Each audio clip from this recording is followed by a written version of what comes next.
did we already go through that? Yeah, we've started that. So make sure that your job description aligns with your key skills. This is what I was talking about before the break. So many times, somebody helped you create a resume when you graduated high school or college, and it's 20 years out of date. It's still got when you were on the grill at Burger King on there. So it needs to be updated. This is a great way of using artificial intelligence, but what you need to do is have a conversation with AI before you ask it to help it with your resume. Okay? Have a conversation with it. This is my name. This is my age. This is my education. You give it all of this information. These are my skills. These are my certifications. These are my degrees, my diplomas. You give it all of that information and make sure that you give it a job description that is applicable to you now, what you're capable of doing now. It doesn't have to be perfectly written, doesn't have to be grammatically correct or punctuated or even spelled correctly, but all of that information needs to be in there. Then at the end of the prompt, or before you get to the end of the prompt, you're going to say, format this into a modern resume of no more than 1 page or 2 pages if you have a lot of technical information. For this type of business. Now, I'm going to put this in here. You're not going to hear this from a lot of other people. I'm going to say that you should probably have a different resume for every job that you apply for. Not that you're changing your skills, but you're changing the way you're presenting it, okay? And so when you are applying for a marketing position somewhere, that resume needs to look a certain kind of way. If it's an engineering position, it definitely needs to look a certain kind of way. If it's a tech, if it's a minister, depending on what it is, tell AI what the position is that you're applying for and have it tailor the resume for that industry. You'll be amazed at how different it'll be. One will have a mission statement at the top. The other one will just start off with the education. The other one will just start off with my hobbies are. Okay, it just depends on what the company that you're trying to go to work for does.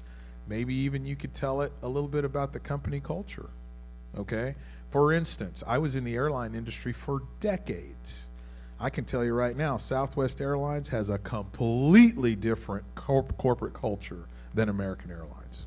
Okay, if I was going to go to work for Southwest Airlines, I would talk about my hobbies. I would talk about my interests. I would talk about my personality quirks. Okay, if I was going to apply for American or Delta or United, no way. It's going to be here's my education, here's my background, blah, blah, blah, this is what I'm good at, because it's a different corporate culture, okay?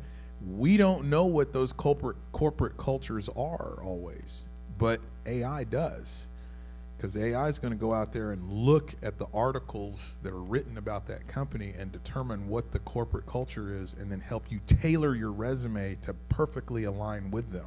And then when they read it, they're going to feel like this person already works here. What, are they just applying for a higher position? Because it sounds like they already work here. That's what you want. You want them to read that resume and feel like you're already part of their company. Because it's going to be a whole lot harder for them to say no if they feel like you're a part of the family already. Okay? So use AI intelligently. If you don't know a company's culture, it does. So you can use it to help you research the company culture, or you can just say, hey, format my resume in a way that aligns with that company's culture. You could also say, but still aligns with biblical values. Okay? If that company has a culture that's going left and you're going right, first of all, you should know that.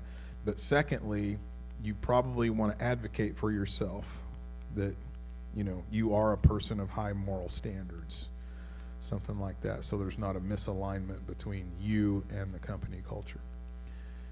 So, interview preparation. Have any of you ever participated in mock interviews? They are very helpful, extremely helpful. Okay? So you can use AI as your mock interviewer. And you can tell it to ask you questions that would typically be asked by that company. So you can have multiple mock interviews with an AI version of the company before you ever go there. And I would highly encourage you to do that, because it'll probably ask you questions that at the very least you should be prepared for before you go there. Okay? Let's say you're interviewing as a geologist for an oil company. You should probably know if they have the largest oil basin in the United States. You should probably know, things about that company that they might ask you in an interview, and AI can help prepare you for that. It's real simple. All you gotta do is say, hey, I'm going for an interview with XYZ company. I want to be prepared for the top 10 most likely questions they would ask. Boom. It'll give you the top 10 questions. If you're using a paid version of AI, it'll actually interview you. Like it'll talk with you and interview you. But you can do the same thing with the unpaid version. All right, let's talk about using it for network outreach.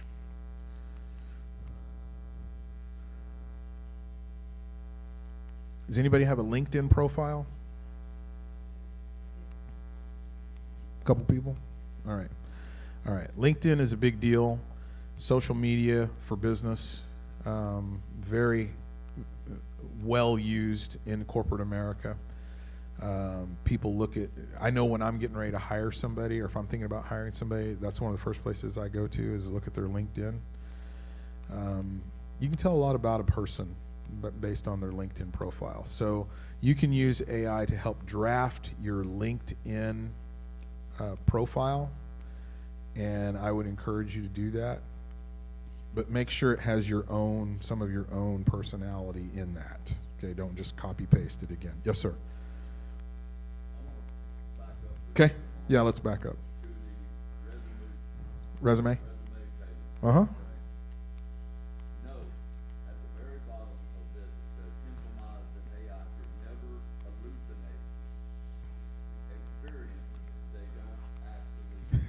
Absolutely. Yes, absolutely. Hallucinate? I know when I was younger, I did a lot of hallucinating. Okay. But back to that. Right. Going to that. Don't allow AI to emphasize things that You didn't do. may or may not ever going to be happening. Mm-hmm. That's what hallucinate means. That is what it means. Okay. It's exactly right. Something that you have imagined that could possibly happen or whatever else. Right.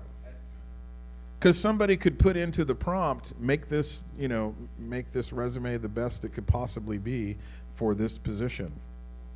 Okay, that's a trigger that's going to automatically cause it to start hallucinating.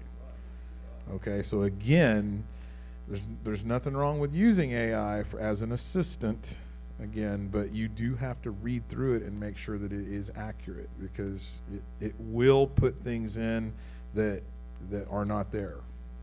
So you have to be very, very astute and be on top of it. Never just copy paste an AI output without reading it. Another key word there is assistant. Yes, sir. You can allow it to assist you, but the prompt that you put in and everything else should be your own and not input by something that it has thought of to make you look better or whatever. 100%. That's why we're taking such time and putting such an emphasis on prompt creation, and I'm giving you examples of how to create these prompts. I've seen too many people start interacting with AI like, write me a prompt. That's not the way to do it. That's the way to get a hallucinogenic answer is what that is. All right. We talked a little bit about interview preparation. Let's go to network outreach. We talked a little bit about LinkedIn, but have it draft a personalized LinkedIn profile and draft your connection requests that don't sound like spam. You remember how I was telling you in the first and second week to put the guardrails up? You know, say according to Scripture, or in line with the teachings of Christ. You can do that with other things like this right here. Make the output not look like it's a spam, not look like it's a computer generated output, and it will use more familiar language. Okay? I've even gone as far as to say, make the output have a southern tone. Okay. All right. You have to be careful when you do that, but sometimes it can be helpful. I mean, you have to know your audience, right? You have to know your audience. Oh yeah, it's unlimited. I mean, if you can think it up, you can put it into AI. You just have to be careful with what it outputs. So let's go into 3 now. Ethics at work. The integrity framework. Objective: establish non-negotiable guardrails for the Christian professional. Confidentiality, we've already talked a little bit about that. Never input proprietary company information or data, client names, or internal use only information into an AI engine, because as soon as you put it in there, assume it's for public consumption. Okay? Always assume it's for public consumption. Internal use only documents, don't put those into a public AI model. I would say in any AI model. I assume they're all public. Intellectual property, we covered that in week 1, but who owns the output? Has anybody's opinion changed on that, or has it strengthened? Okay. All right. Assume that it's publicly owned. Intellectual property right now is a super gray area in the AI world. People that are trying to lay claims to intellectual property are not having much success. On the free and the paid, although I hear it all the time that your intellectual property rights are more protected on the paid versions. I've not seen that. I've not seen that to be true. I think it's a marketing ploy to get you to sign up and pay for the paid version. I haven't seen anything yet that makes that a true statement. So assume it's for public consumption if you're putting it into AI. So that means if you're doing something for your business, and they have, let's say, a shareholders report that you're skimming data out of, that's intellectual property rights for the company. That's protected information. Do not put that into AI. Okay? Internal corporate numbers and things like that are not supposed to be put on public platforms. Unless it's a publicly traded company and you have written permission to do it, and then it's okay.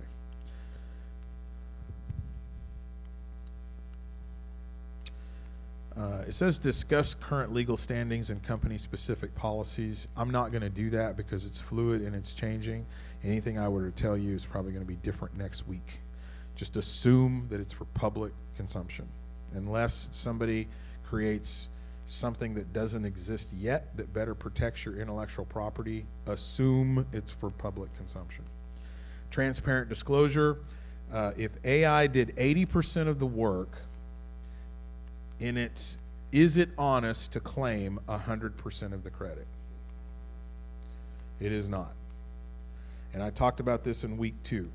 Okay, there was a point in time where it was kind of frowned upon or looked down if you used AI to generate your homework, your assignment, your work product, your report, whatever. That has rapidly changed. And I mean rapidly. I'm talking about months, not years. It's almost to the point now to where it's 180. It's like, you mean you didn't check this with AI? Oh, you're the expert? You didn't bounce this off of Claude or Gemini or ChatGPT? it's flipped. Whereas before it was like, oh, you're cheating. You used an AI engine. Now it's like, you turned this in and you didn't proof it through AI, go back. So it's flipped, and it's continuing to flip. So there's the stigma of using AI is almost just completely gone. It's almost, you're looked at crazy if you didn't check it. Okay? So don't worry about that. Just disclose it. It's not to the point to where you shouldn't disclose it. You should disclose it. Matter of fact, disclose all your AI sources. Hey, I use Gemini, ChatGPT, I use Claude, I use Grok, whatever, because it's almost, like I said, it's almost flipped 180 to where it's like, oh man, you really you really ran this through some checkers, you know, to make sure this is, it's almost like a reassuring now. Whereas before it was like, oh, you didn't do the work yourself. Now it's like, yeah, now it's like, oh, thank goodness you ran it through there. Okay, so always disclose your sources. It's not a bad thing, it's a good thing. So, solving a business problem. Synthesize the week's learning into a practical solution. So let's look at a scenario here. This is just a scenario. This isn't homework for a grade. This is homework for learning, for kind of working on your critical learning skills.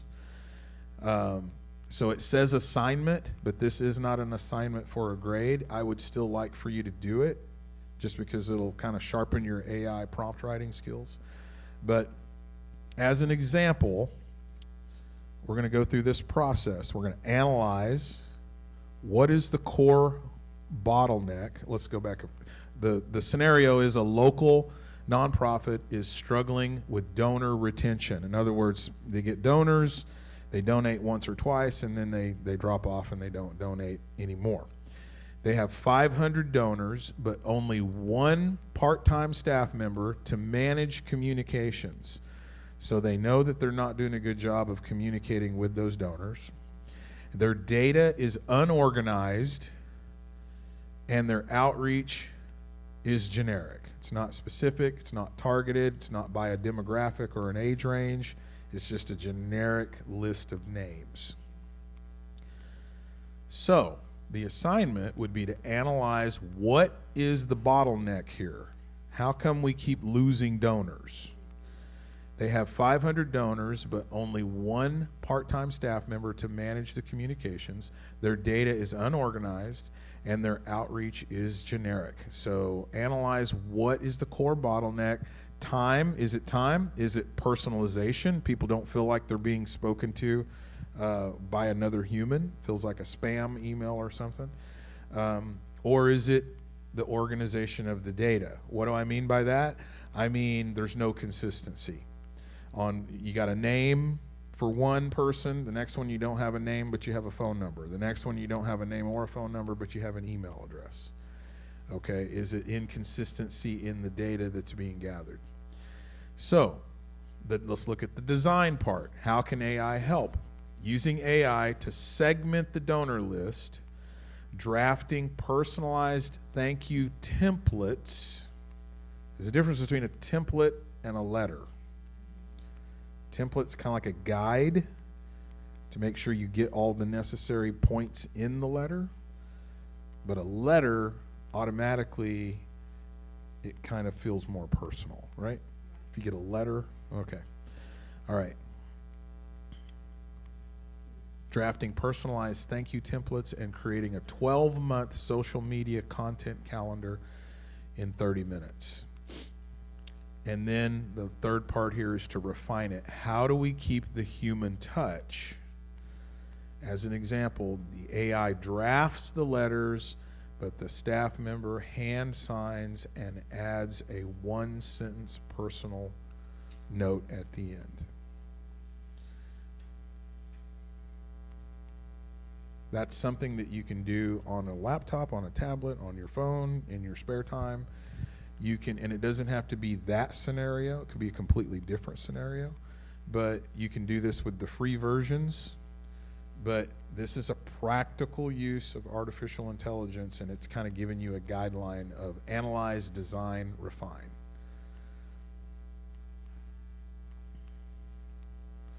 So these are my instructor tips here. It's wanting me to do a live demo and a Bible tie-in. I like the Bible tie-in here. It references Colossians 3:23. Whatever you do, work at it with all your heart as working for the Lord. Does AI help you work with more heart, or does it make you lazy?